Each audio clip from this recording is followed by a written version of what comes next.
As we begin hour number 4, welcome back in. Three-man front here on Jocks. If you missed any of our interviews today, there's a lot of them. Evie Van Pelt, the Rebel Walk, talked about Trinidad Chambliss, Peter Rauterkus from AL.com, Rodney Orr, Tighter Insider, Rob Pate, former Auburn DB, Rocco Miller, the bracketeer, gave us his very latest in bracketology.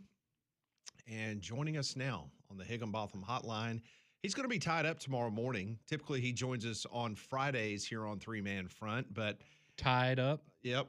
You like that? Yeah. Thank you very much. I'll be here all week.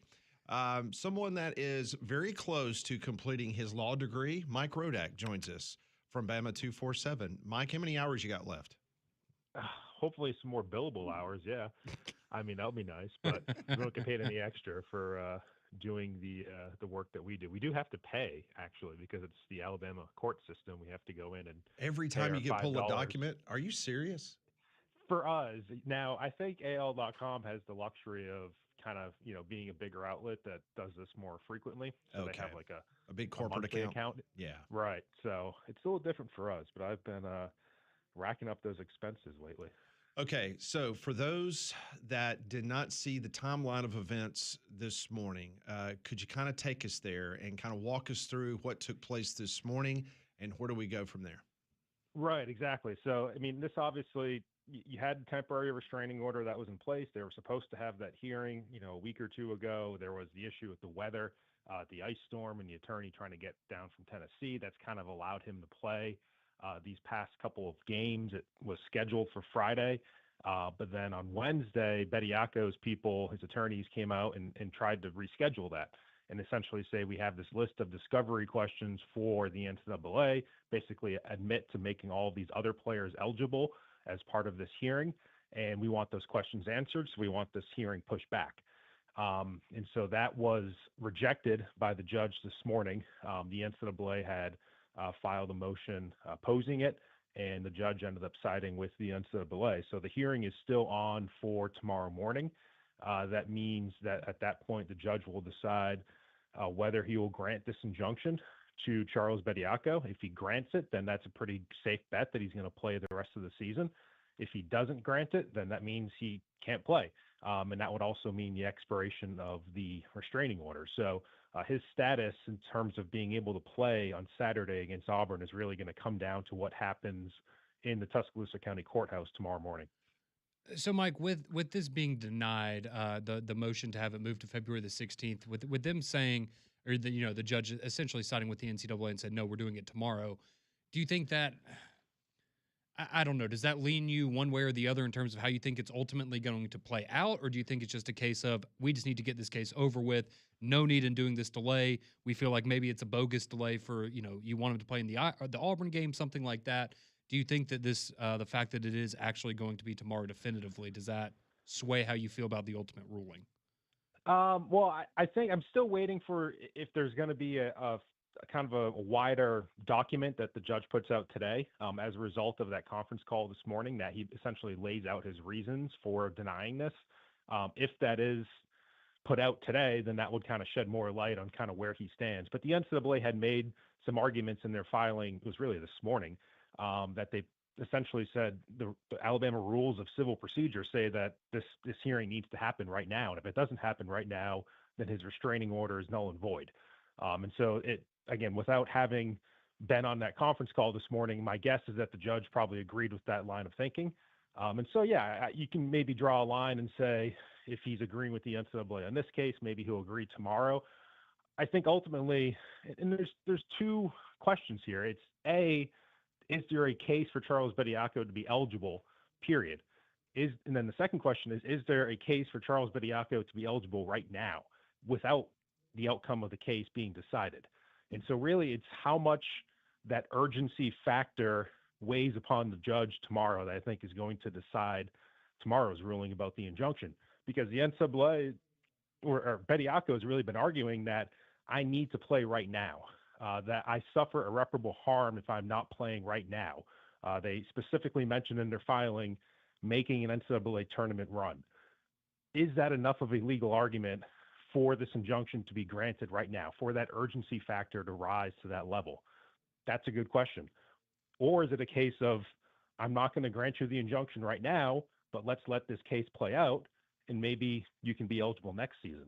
So that's, to me, it's the question of urgency and how much of a legal basis does Bediako have for the urgency of this to rise to the level of an injunction. All right. So the original TRO and some of the language in there, basically, I think the way that it was presented, that the NCAA could not come after Alabama if they were to play Bediako. What happens tomorrow if the judge says, okay, you know what, NCAA, you win, he's ineligible? Does that mean because the TRO was not given permanent status that it could go back, the NCAA, and punish Alabama since that order is no longer, I guess, valid? I don't think so. Again, without being a lawyer, I don't know if I can say that 100% Okay. with 100% certainty. But you understand I don't my think question. so. You understand my question, though. Okay. Exactly. Yeah, that the circumstances changed, and could the NCAA penalize them? I think I would go back and look at Pat Forty's article that he did. I think it was on Tuesday with Charlie Baker, the NCAA president, who essentially said, look, it's a court ruling. Like, we're not going to go against, the ruling of a court. So I don't know. I don't know if it necessarily invalidates the TRO in the sense that whatever was written in that about not retaliating against Alabama, if that no longer becomes true. I think it's still, that was true with that piece of ruling. And that would still hold, even if the TRO itself does not hold. So, again, I can't say that with 100% certainty, but I would be surprised if the NCAA tried to go after Alabama. I think it's probably fighting a different sort of battle than just defending against Bediako being eligible. Mike Rodak for Bama247 joining us here on Three Man Front.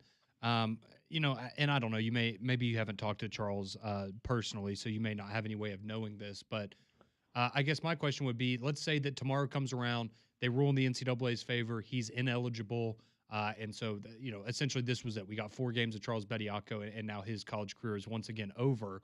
At that point, is there a path? Does he go back to the G League at that point? I know he's enrolled in classes. I have to imagine he would probably not continue attending class. I mean, I just have to assume that would be the case. Do you know what would come next for Charles Bediako if indeed he is ruled ineligible tomorrow? Not specifically. I would probably presume the same, that, the academic part of it probably wouldn't continue, even though that was kind of what I don't think he's doing it for the love of the school, Mike, as much as we might love to say that. Yeah. I think it's a safe assumption to make. And, I think the interesting part, though, because even if he doesn't win this injunction, again, the injunction is really about the urgency factor. It's the law saying you need that relief right now. But that's just one part of it. The other part of it is the actual case. And over the course of months, like, let's say this case is resolved in October and Charles Bediako wins eligibility in October, could he play next year for Alabama? Yeah, exactly. Right. There is the idea of a 5-year clock. And yes, this is his last year, the 5-year clock, but players have played well outside of their 5-year clock in a lot of different cases with medical waivers and red shirts and COVID years. I mean, Alabama on their football team right now is 2 7th-year players. Last night, Texas A&M, Rashawn Agee, I believe his name is.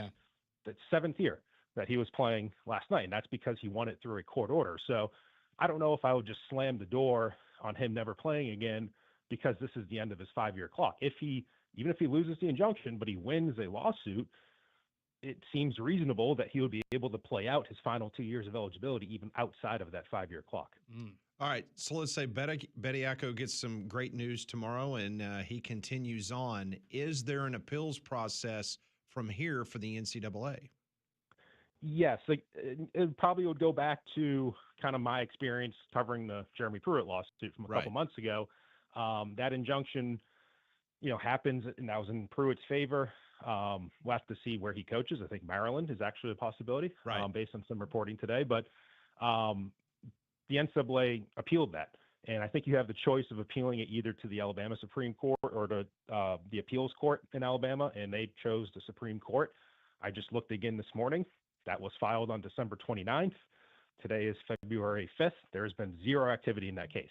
Hmm. So yes, I think they would probably appeal it in this case if they lost the injunction, but I would not expect that process to happen quickly. And so that's why I would say if he wins an injunction tomorrow, I think it's pretty safe to say he's going to be playing for Alabama the rest of the season, however long that might be. But at the very longest, that's the first week of April. Okay, well, while we have you, this whole situation, a big part of why tomorrow's date was kind of a big deal, right? Is because on Saturday you play Auburn in the IBOB, and the belief is obviously if you're Alabama, you want to be at full strength and you want to have Charles Bediako available for you. So maybe it'll change if he's available or not available. But right now, can you just kind of give us your early thoughts after watching Alabama get a close win over A&M last night? Just kind of your preview, your quick thoughts on that matchup on Saturday. How do you think Alabama will fare down in Neville?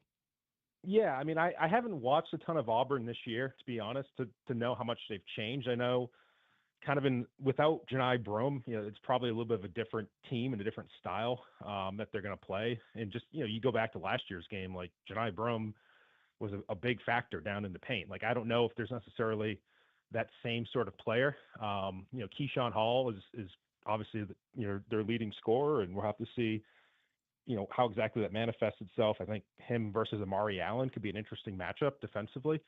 But it's stylistically, it's probably a little bit of a different game than what we saw last year out of Alabama and Auburn. So, how much Bediako factors into that, I don't know.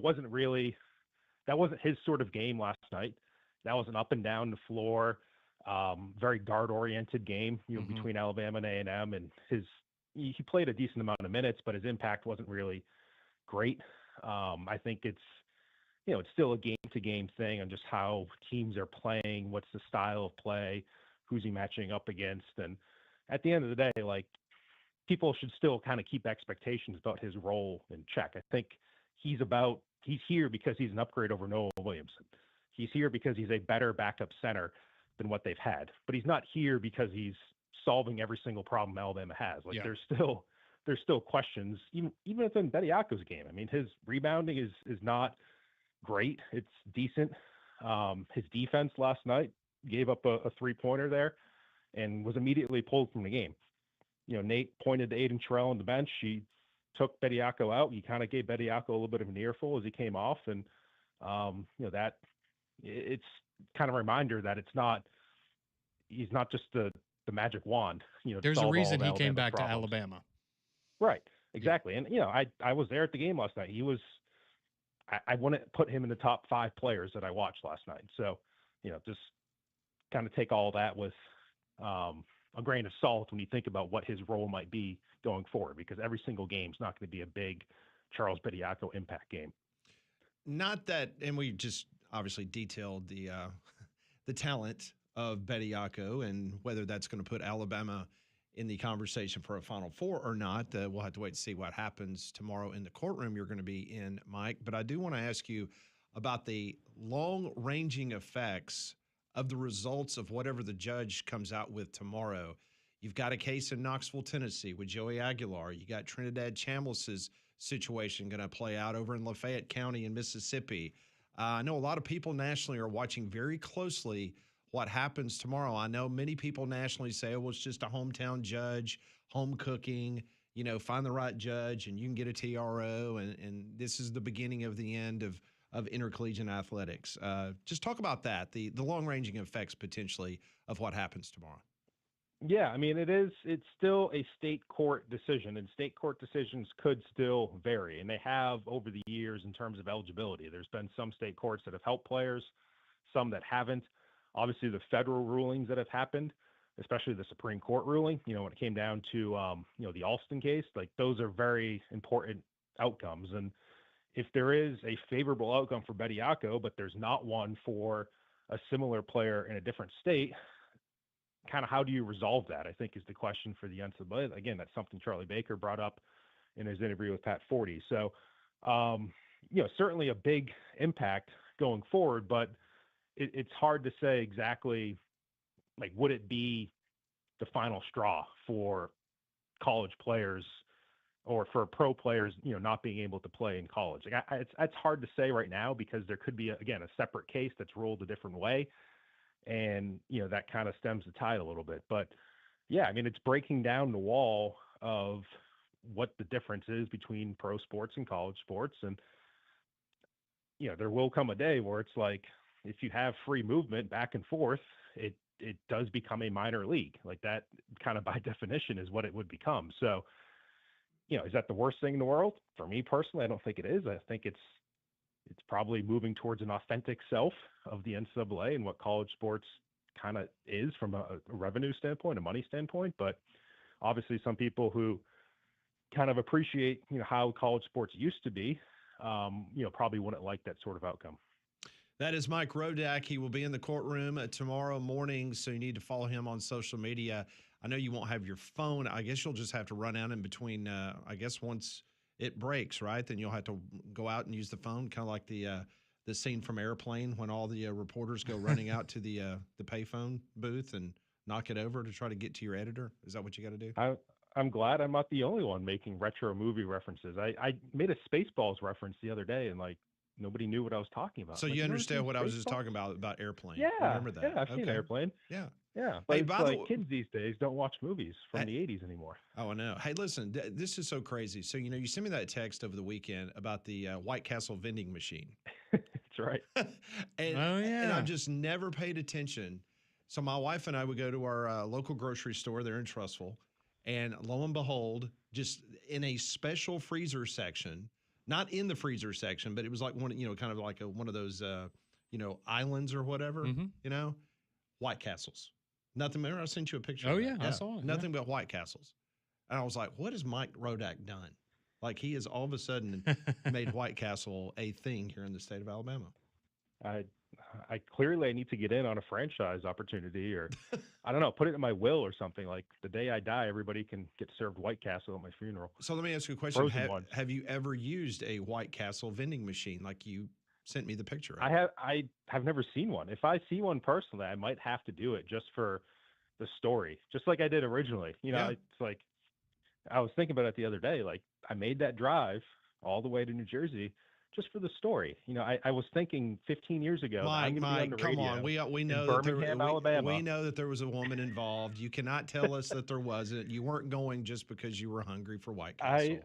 When I go to court tomorrow, I will put my hand on the Bible and testify that there was no lady involved in that White Castle trip. Well, I will. Let me tell you something. I will have Nick Kelly video you tomorrow in the courtroom, and I'll make sure that you are not lying under oath, my friend. So I'm telling you, I knew that 15 years later, I was going to be on the radio with you, and I was going to be able to tell that story. That is why. Hey, before we let you go, got to ask you, Super Bowl pick. Did the Patriots get it done against the Seahawks, the team you used to cover? Yeah, I'll go with yes. I mean, obviously they're the underdog, but they've surprised people in some past games, and I don't know. My gut says yes. I think they pull it off somehow. Okay.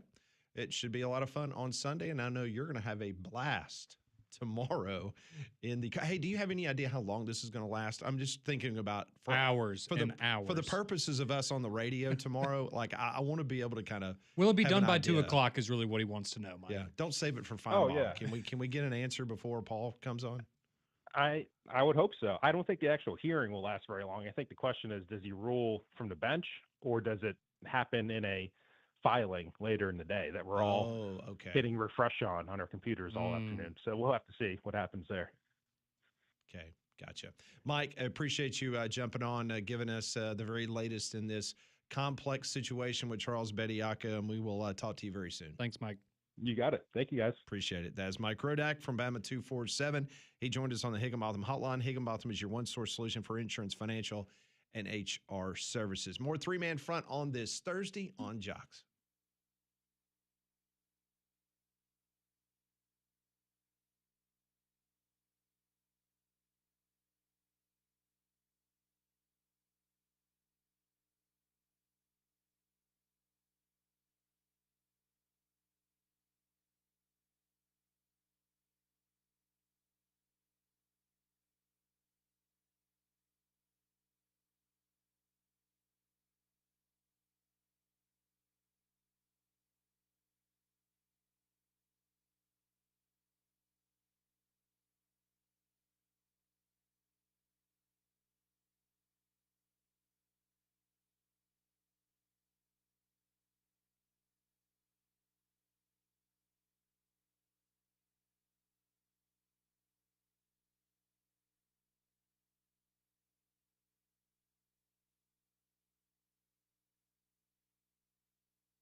That's a very famous halftime Super Bowl song.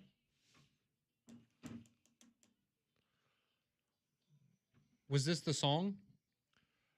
I can't remember what It song was it at the end of the song, right? When he did the thing. Yeah. Yeah, because the end of the song, he says a line, and Then- right. Oh, yeah. Yeah. You're right. Yeah, absolutely. Well, Rock Your Body. Makes sense. Very fitting. I mean, it's a good song. It is. Old JT's good. Well, something else that's good is Big Whiskey's. They are the place for great food of all varieties with a full menu with apps, salads, burgers to steaks with a full bar with unique cocktails. Over 120 whiskeys, including whiskey on tap. They also offer different food and drink specials for each day of the week. They have happy hour and the kitchen is open late every night. So go in, check out all the college basketball this weekend, especially if you want to watch the IBOB. They're the place to check it out. They're in the Stadium Trace Village near the Hoover Met, but they're also off of 280 as well. That's our friends at Big Whiskey's. Yeah, I had some good friends of ours, the Gills, last night. They ate at Big Whiskey's. Really? Yeah, they sure did. I like They it. didn't see Yeah. me there? No, they saw you somewhere else Oh, okay. last week. Oh, okay. And where would that be? That was downtown. Oh, yes. Yeah, the whole Yes, you're thing, right. yeah. Yeah. Mm-hmm. The whole thing. Mm-hmm. Just never know where I got people. Apparently not. I guess I got to be on my I've got P's and eyes Q's at all everywhere. times. Yeah. Got to be careful. Apparently so. Well, 205-834-9450, that's the courtesy GMC text line. That's how you can get in and chime in on all matter of subject across the program. And that is where we will head right now. Like this text that just rolled in moments ago. Excuse me. It says, all of this legal nonsense is crazy. It's like the old lawyer sitcoms back in the day. So who's Matlock and who's Perry Mason? Is it just the is it just the SEC that's going through this, or is it all over the place? You better get ready. I mean, right now, I think it looks like it's just the SEC. But whatever happens with Bediako tomorrow, you're already seeing with Aguilar, Trinidad Chambliss, there's going to be more. Oh, yeah. As I'm quoting the Tulane law professor that was on social media last night, kind of laying out the case, the specific situation with Trinidad Chambliss especially could spawn some copycat lawsuits from people. Yeah, that would certainly be opening a can of worms if it does go that way. This text rolls in. How soon will it be before underclassmen who went through the draft process get undrafted and then they try to come back to college? I mean, that's essentially what happened with Charles Bediako, so I guess it's already happening. But in football, if you're talking about college football, I mean, unless something's done, it feels like inevitably that's going to happen, right? Mhm. It couldn't tell you who or where, what school, but what conference, but somebody's going to do it. It's going to happen. It might be Sacramento State, but someone's going to do it. Let's see. This texter says, if Alabama, going back to Rocco, and what he was talking about with bracketology, he says, if Alabama needs to root for Auburn to win to get a higher seed in the tournament, I would just rather have the lowest seed. Any Alabama fan that cheers for Auburn for any reason whatsoever needs to turn in their gear. All right, so there you go. One person, even if it benefits the Tide, not going to root for Auburn. And you know what? I respect that because that's a true fan. That is a true fan. Whether you're an Auburn fan saying, I will never root for Alabama or vice versa. That's right. I get that. We're getting back to, we had some people texting earlier and tell us things that they wanted to do instead of watching Bad Bunny. This one says, I'd rather follow a parade of horses picking up dung than watch the halftime There show. you go. All right. When we come back, John Price is going to join the program. He's got a thing or two to thoughts about the upcoming Super Bowl. That's all next on Three Man Front.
Got a big one coming up on Sunday. It's Super Bowl Sunday. You can hear the game right here on Jocks. Our next guest was already his documented track record in the sports wagering industry. And this year, we were fortunate to get John Price to come back on our station a number of times during the football season. All season long, John and his company, Sports Information Industry, winning at the highest rate too in the national championship game. He won with his over 47.5 play, and he hit on 3 big prop wagers. In the NFL Conference Championships, he won with both the Broncos plus 4.5 in the AFC Championship game and the over of 46.5 points in the NFC Championship that he told you right here on Jocks. If you've been a client of Sports Information Traders this season, then you've experienced it all.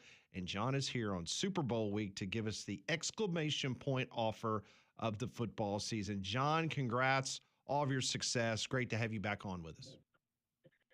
It is always great, Super Bowl week. I hate the week in between the conference championships and the Super Bowl. Everybody gets excited, and then you almost forget that a game is still to be played. But we've been analyzing this game for a week and a half and the prop wagers that go with it. And let me tell you, for people who were clients of ours in Birmingham years ago, you already know how we are with big games. And as he just mentioned in the intro, we won a big play in the national championship and both conference championships in the NFL. So now it's time to step up to the big boy table and win on the biggest stage. I've got a private side play, total play, and 4 prop wagers.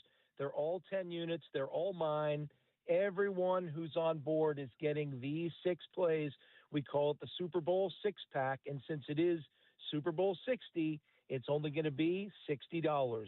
6-pack for $60. Again, it's the side, total, 4 prop wagers. One of them's a big one, big money line.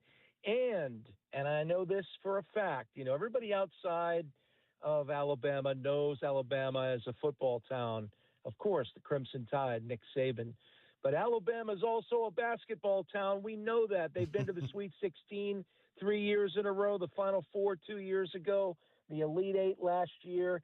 And guess what? For all new clients this week who hop on board our Super Bowl 6-pack, you're going to get a week of college basketball service for free with my company. That's for everyone who signs up this week for the 6-pack. Go to our website, sportsinformationtraders.com, or give us a call at 866-356-1232. Side, total, 4 prop wagers in the Super Bowl, and a week of free basketball service college style right here at Sports Information Traders. Purchase it right now for $60 at sportsinformationtraders.com. All right, you heard John get his Super Bowl side total and the 4 prop wagers for only $60 in honor of the Super Bowl 60. It's what he's calling his Super Bowl 6-pack. And as he said, along with his Super Bowl plays, all new clients will also get a week of college basketball plays with Sports Information Traders for free. Go to sportsinformationtraders.com right now. Purchase his Super Bowl 6-pack right now, right there on the homepage for $60, or you can call 866-356-1232. Okay, John, it's time for a couple of on-air plays, but you can't give your side in total at the prop wager that you're looking at. Okay, one and on the next one, but meat and potato matchup to be how Seattle's at the number 1 turnover defense in the NFL. They play fast and aggressive. So where is the help coming? I think this is a great opportunity for Patriots running back Ramondre Stevenson when it comes to catching the football. Las Vegas has his over-under in this game on catches at 3.5, and I think this is going to go over, and here's why. In 2025, Stevenson had 32 receptions, and in 2 playoff games this year, he's been targeted 4 times. And against that vaunted Houston Texans defense, which looked like it was going to carry them all the way to the Super Bowl, he caught 4 passes in that game. Add in that Travion Henderson is not 100%. He's just over concussion symptoms, dealing with a shoulder. Stevenson's going to get more reps, more snaps, and I do think he will be a safety valve that can help New England on Sunday. So here, I'm taking the over 3.5 receptions for Ramondre Stevenson in the Super Bowl with a money line of plus 130. And just so people understand, there are hundreds of props. We narrow it down to 5. I've got 4 as our private plays. The Ramondre Stevenson prop was our 5th play that didn't make the cut for private plays, but I think it's tremendous value. Go ahead and play it. But if you want to get on the 6 plays that I will have my biggest bets of the football season, you can get them right now at our website, sportsinformationtraders.com. It's called the Super Bowl 6-pack, side play, total play, and 4 prop wagers, including 1 with big odds. You want to make, 11 or 12 times your money in one bet? I would think so. 6 plays, $60. And again, all new clients this week, just this week, also for coming on board for the Super Bowl, get a week of free college basketball service with us at Sports Information Traders. Nate Oates, again, one of the premier coaches in the country, has Alabama full speed ahead after beating A&M. Why not win some money while you watch college basketball? Go to sportsinformationtraders.com or give us a call at 866-356-1232. That's John Price. Get his Super Bowl side, total, and 4 prop wagers for only $60 in honor of Super Bowl 60. It's what he's calling the Super Bowl 6-pack. And as he said, along with the Super Bowl plays, all new clients will also get a week of college basketball plays with Sports Information Traders for free. Go to sportsinformationtraders.com right now. Purchase his Super Bowl 6-pack right on the homepage for $60, or you can call 866-356-1232. Okay, John, before we let you go, can you give us just one more prop wager for the Super Bowl? All right, it's time to have fun with Willy Wonka's Chocolate Factory on this one. All right. Here's the question. What do Jawan Jennings, Joe Mixon, and Trey Burton all have in common? Can I ask you that? Any idea? SEC. They play in the SEC. Over the past 7 Super Bowls, these 3 non-quarterbacks threw touchdown passes in separate Super Bowls. 3 out of 7. So what's the money line this year for a non-quarterback throwing a touchdown in the Super Bowl? It's plus 1,300. Oh, wow. So $20 gets you 260. 100 gets you 1,300. Let's dive in for a moment. Now, under normal circumstances, for me to really give our clients a play like this, I would need to see evidence of a non-quarterback for either team ever throwing a touchdown pass in their NFL careers. And guess what? Not a single player has done it. Only Cooper Kupp has 1 career pass attempt. It did not go for a touchdown. But why did I reference those guys? Because when you get to the Super Bowl, you empty all your tools. You go to all the playbook pages, and these 2 teams don't have any tape of anybody throwing a touchdown pass. So why wouldn't somebody try it this week? Absolutely. This is the biggest stage. 1 play could change your fate. Just ask Trey Burton. His touchdown pass is otherwise known as the Philly Special, and that is exactly what shut down New England in Super Bowl 52. So for fun, for enjoyment, and maybe a big payout, yes, a non-quarterback will throw a touchdown pass in the Super Bowl with a money line of plus 1,300. That's fantasy land. That would be fun to play. But let's get real. My plays, the 6 plays, the ones that I will have the biggest bets on, they are yours for only $60 at Sports Information Traders. Go to sportsinformationtraders.com. Right now, you're going to get my side play, my total play, and 4 prop wagers. I'm looking at them right now. You don't need to wait on them. So when you purchase it right now, one of our analysts is going to speak to you, and you're going to get the plays right now, literally right now. Go to sportsinformationtraders.com. And again, for all new clients this week, not 2 weeks ago or a month ago, brand new clients are also going to get a week of college basketball service free with my company. It begins the Monday after the Super Bowl. So when you're trying to get over that football hangover, you've got a week of college basketball plays with my company for free. Go to sportsinformationtraders.com. The website again, go to sportsinformationtraders.com right now. Purchase the Super Bowl 6-pack right on the homepage for $60, or you can call 866-356-1232. John, it has been winning all season long here on Jackson in Birmingham, and this is our listeners' last chance to capitalize on his expertise in football. Go to sportsinformationtraders.com and buy a Super Bowl 6-pack right now. John, it's been a pleasure. Thanks for a great season.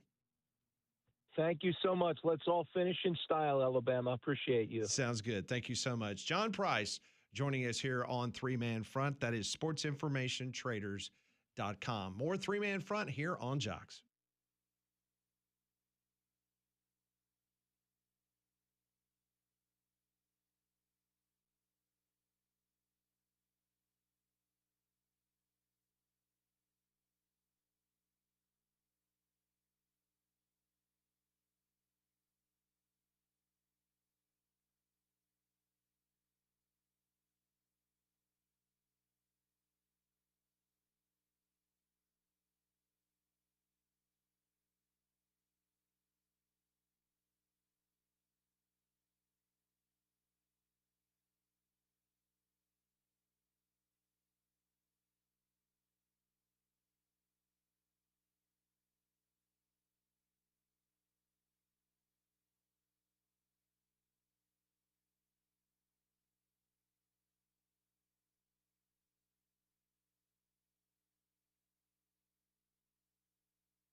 It has been an outstanding Thursday here on Three Man Front. Hope you'll join us. We will be live tomorrow. Crafts on 280. Show begins at 10. The actual event with the Birmingham Stallions will begin at 11. The head coach, A.J. McCarron, will be one of our featured guests tomorrow. Wimp Sanderson will be on tomorrow as well. Blake Lovell from Southeastern 16 will get his feelings on the SEC basketball that has been this week and the weekend coming up. We will have live coverage of the Charles Bediako hearing tomorrow morning that gets underway at 9:30. So by the time we come on, maybe after the first hour or so, we might have some news coming out of Tuscaloosa. We do this each and every day. You forgot the best thing that's coming up tomorrow, Pat. The conclusion of Bet It or Forget It. We've been building towards this the entire year. I'm the only one that's excited about it. Okay. I'm glad you're excited. Why? No one's excited. This is what I need later. I'm excited because Baseball America just came out with their their minor league farm system. And I'm rankings. excited for Tarek Skubal. Cardinals are now number 2. Okay, well, I'm not excited about y'all's things anymore. If you're not excited about No, I'm excited that you're going to beat Landrum. Who Thank wouldn't be excited? I mean, Molly really got her feelings hurt a couple weeks ago when Landrum was yelling at her during Bet It or Forget It. Yeah. He takes it a little too far. So she's rooting for you. I appreciate that. I'm supposed to be impartial, but I'll be honest, I'm rooting for you. I appreciate that. I just really hope he gets his picks in the next 23 hours, 21 hours, whatever it is. I'm checking my phone. No, I got Mm-mm-mm. nothing. Maybe he'll forget. No, he wants to beat you. He's been staying up at late reviewing stuff. He's been on the phone with JR, figuring out some stuff. I'm sure he has. All right, let's do some Pat Ponders on this beautiful Thursday.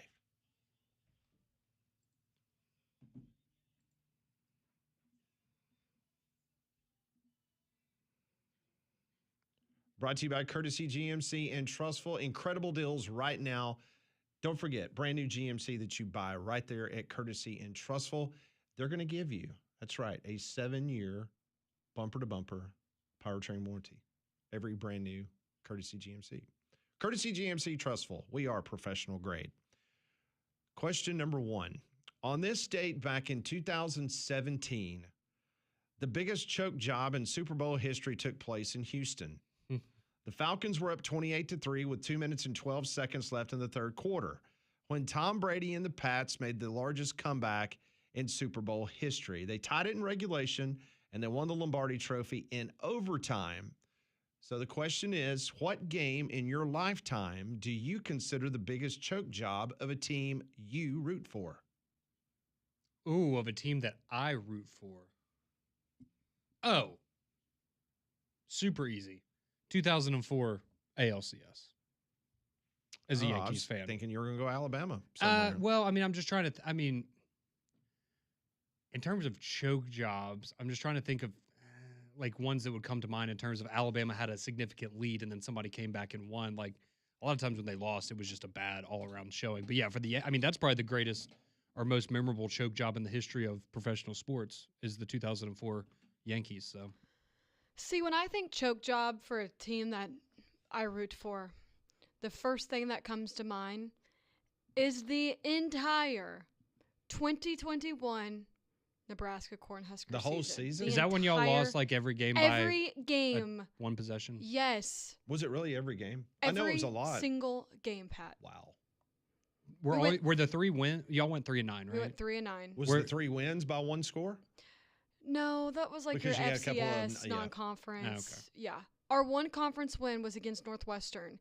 And because that year, we beat Northwestern by 48, 49 or something, but because because we lost every game by 1 score, our point differential was positive. Yes. Was that the year that y'all got really close? Didn't y'all get really close to beating Ohio State one year or Oklahoma? And Oklahoma, Yeah. both of them Was that it that year. Okay, well, And sorry, Michigan. it was both that year. It was just awful. Sorry. We were awful. Awful. Awful. But hey, go Big Red. Question number 2. According to betonline.ag, using geotag data on social media, they determined that 8 states are pulling for the Patriots on Sunday. The majority leaning Seahawks. Excluding the 6 New England states of Maine, Vermont, New Hampshire, Massachusetts, Connecticut, and Rhode Island, what 2 other states do you think, according to geotag social media posts, are pulling for the Patriots? Florida. North Carolina. You didn't say North Carolina, right? I did not say North No, Carolina. I think North Carolina It's a good angle. because of Drake May. Oh, okay, yeah. Well, I was thinking he's more from Bill. there, I know, I was thinking Bill. and he went there. Or yeah. I guess Bill. Yeah, that's. But yeah. then that could maybe go and Jordan. Yeah, but then I could also see people not rooting for the Patriots because of But Bill. but Drake May, I think, cancels. Yeah, I think you're right about that. I went Florida because I don't know, maybe some Buccaneers fans that are still grateful for Tom Brady are like, oh well, he did that for us, so we'll root for the Patriots. Sure, that's good. I don't know. That was my rationale. All right, so what was your 2 again? I'll go Florida and North Carolina. I think that was a great guess by Molly. I'll do the same thing. He came up with Florida. I came up with North Carolina. So Florida is one of the 2 remaining states. good Yes. job. But North Carolina is not the other one. That's so disappointing. Is it I'll give you another guess. eastern or western half of the country? Western. Western. Nebraska. No, I'm kidding. It's California. It is California. man. Because they're the rivals of the Seahawks Well, that makes sense. Yeah. for the 49ers and the Rams. Yep. So looky there, both coasts. That's funny. Nice job. Thank you. We tried. All right, let's see here. Question number 3. If you were to get a selfie from a player or a coach participating in this year's Super Bowl, who would it be and why? A selfie like with a you, coach? like you, or a player Ooh. that's involved in this year's Super Bowl. Who would you want to get a selfie with? Huh. Vrabel, probably. Miss you with the Titans.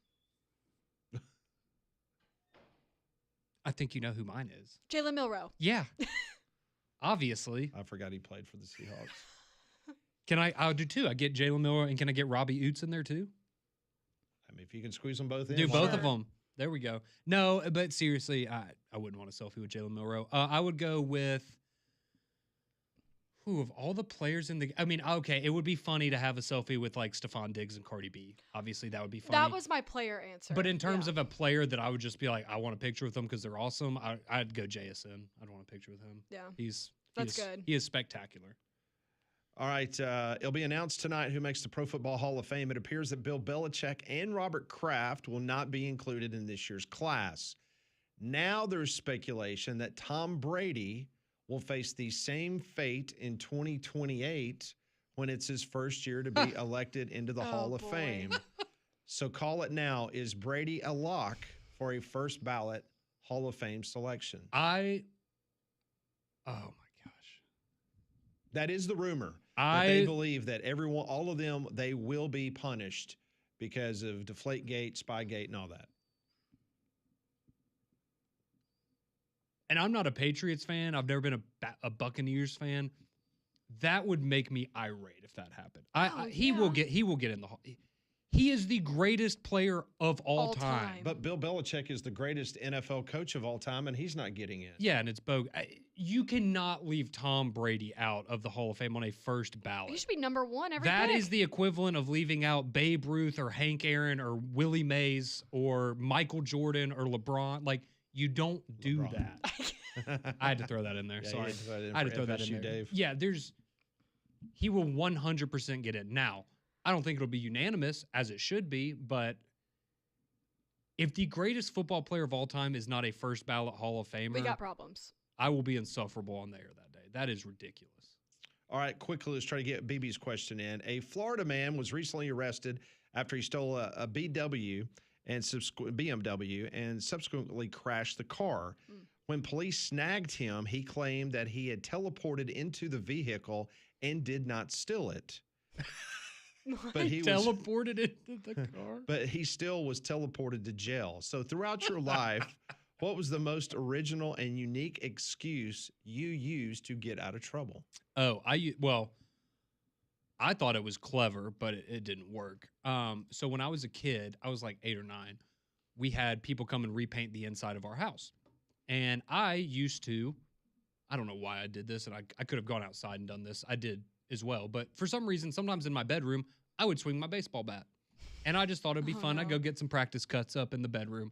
And one day, inevitably, swung into the wall. Oh, boy. Had a massive hole in the wall. So, of course, I blame it. Oh, yeah, the painters, they must have come up here and messed up my room. To which point my mother let me know, they're only painting the downstairs part of the house, right? Yeah, that was not a good one. How about you, Molly? I know you got a good one. No, I never got in trouble as a kid. Oh. We know this. It's been documented. She never gets in trouble. I never got in trouble. We'll get the story one of these days. I was an angel child. Just like you are now. Actually, one time I sideswiped the car and I said, it just popped out of nowhere. Yeah. You mean the parking garage? That was different. That actually did pop out of nowhere. All right. Hope you'll join us tomorrow. Crafts on 280. We'll be there from 10 until 2. For everybody at Three Man Front, have a great Thursday.